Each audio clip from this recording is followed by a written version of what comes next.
habang umusbong ang multi-companies. Una, globalisasyon. Ang globalisasyon ay nagdulot ng pagtaas ng kalakalan at pagpapalitan ng mga produkto at serbisyo sa pagitan ng mga bansa. Teknolohiya. Ang pag-unlad ng teknolohiya ay nagdulot ng pagtaas ng komunikasyon at pagpapalitan ng impormasyon sa pagitan ng mga bansa. Pagtaas ng investment. Ang pagtaas ng investment sa mga bansa ay nagdulot ng pagtaas ng mga multinational na korporasyon. Pagtutulungan ng mga bansa.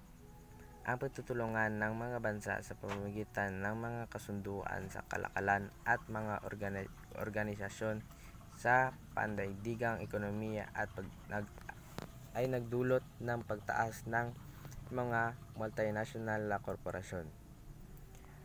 Pagtaas ng kompetisyon.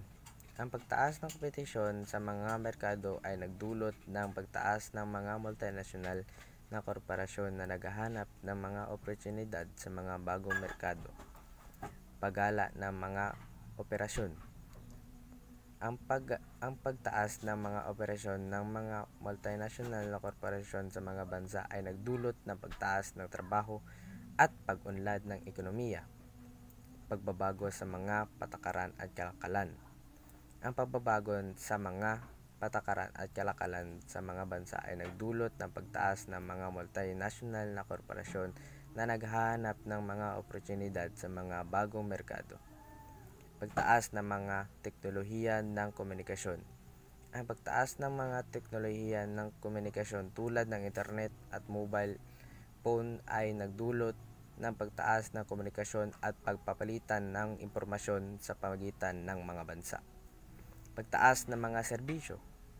Ang pagtaas ng mga serbisyo tulad ng logistics at supply chain management ay nagdulot ng pagtaas ng mga multinational na korporasyon na nagbibigay ng mga serbisyo sa mga customer sa buong mundo.